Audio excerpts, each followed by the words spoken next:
Hello, I'm Dr. Thomas Serena. I'm the medical director and CEO of the Serena Group family of wound and hyperbaric centers, as well as the director of the Serena Group Research Foundation. I'm really happy to be here today to discuss a manuscript hot off the press. And joining me today is Dr. Cole, who is one of our co-investigators. I'm Dr. Wendy Cole, and I am the Director of Wound Care Research at Kent State University College of Podiatric Medicine. And I too am very happy to be here to detail this important study. The clinical signs and symptoms are very poor indicators of bacterial burden, and many patients will not exhibit the classic signs of infection. That makes the diagnosis of infection based on clinical signs and symptoms problematic. The MolecuLight device is easily incorporated into our wound care clinics or our office practices. It's handheld, it's about the size of a cell phone. It's very portable and lightweight. It has two modes. It has a standard imaging mode that we can use to actually take wound measurements as well. And then it has the fluorescence imaging mode. And this mode utilizes a safe, non-invasive violet light to be able to detect bacteria. And we're talking about bacteria that is at clinically significant levels. So those levels that are 10 to the fourth colony forming units or greater. We see that porphyrin-producing bacteria, such as Staph aureus, will fluoresce a red or a pink. Cyan color is indicative of Pseudomonas in the wound tissues. And then matrix components, those that have collagen or keratin, such as regular wound tissues or callus, and also some dividalized tissue, those will fluoresce green.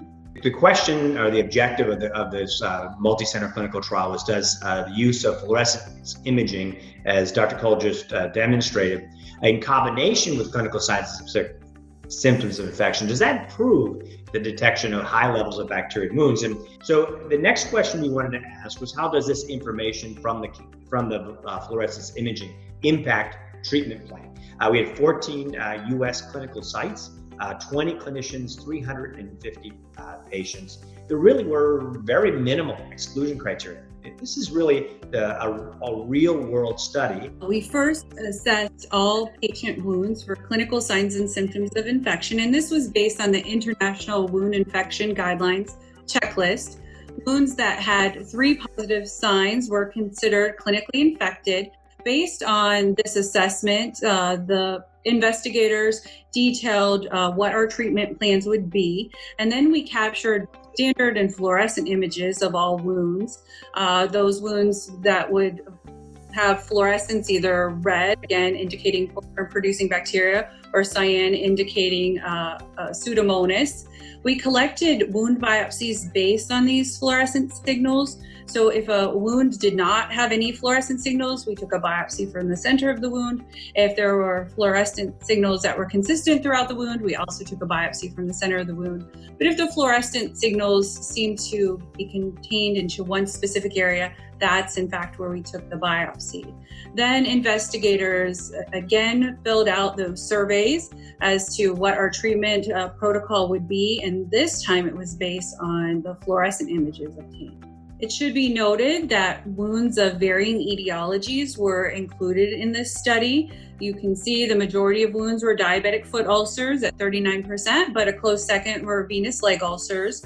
When the biopsies were analyzed, it was noted that 82% actually did have bacterial loads that were clinically significant, again, greater than 10 to the fourth colony forming units, and 50% of biopsies obtained actually had bacterial loads that had 10 to the sixth colony forming units or greater, and that would be considered clinically infected wounds. So here are some examples of some of the wounds that were involved in the study. You can see both the standard and fluorescent images where the arrows are, that indicates areas that light up. So again, that bacterial fluorescence of that clinically significant bacterial load. We were finding with the fluorescent images, the peri-wound area had a lot of bacterial contamination. How accurate is fluorescent imaging, and how accurate are they when we combine them? Well, if you look at the sensitivity, wow, we know that clinical signs and symptoms aren't very sensitive. In other words, if I'm looking for a bacterial load in a wound, clinical signs and symptoms are only going to help me out about 15% of the time. How can I improve that? Well, this study demonstrated that you can improve that dramatically by adding the fluorescent image.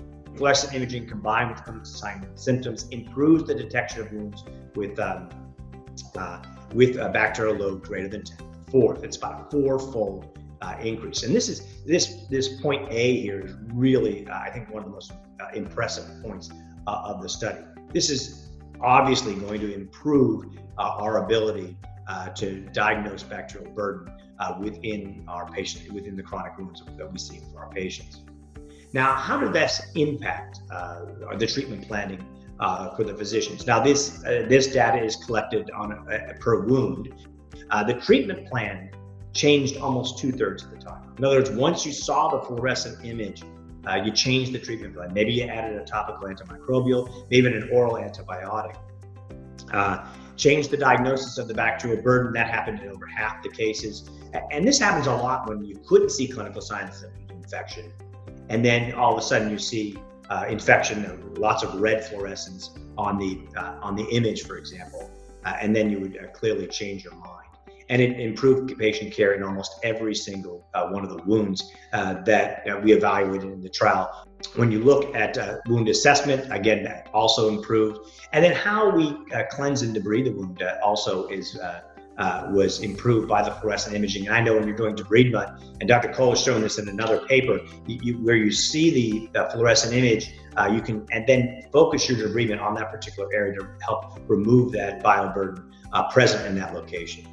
Similarly, sampling locations, a lot of our investigators like to biopsy wounds for infection. And if you see a little area of fluorescence, a little red fluorescence, say on the wound, well, heck, that's the area that we want to sample if we're going to obtain a culture. Treatment selection and antibiotic stewardship were influenced in over half the cases. In conclusion, high levels of bacteria greater than 10 to the fourth are present in most of the wounds and were left undetected by many times by clinical signs and symptoms alone. I think utilizing the point of care fluorescence imaging via the MolecuLight device, it will allow us to have improved detection of bacterial contamination in the wounds and really guide our treatment plan, allow us to do more targeted debridement, more thorough debridement, be able to determine what therapies are needed, if there are antimicrobials, be it topical or oral. And then also we could track these wounds and see if our treatments are actually helping the wound over time. I think one of the most frustrating things in chronic wound care is we know clinical signs and symptoms are not all that reliable. And yet, if we're going to do a culture, say a biopsy or a PCR culture, we have to wait for those results to come back. This is the beauty of this as well, is that it's point of care. In real time, we get to image the wound, determine what the level of bacterial burden is in the wound or not, and then institute a treatment plan to address it. And with that, I want to thank you all very much for joining us, and thank Dr. Cole for joining me, and not only in this study, but in this presentation as well. Thanks, everyone. Thanks, Tom.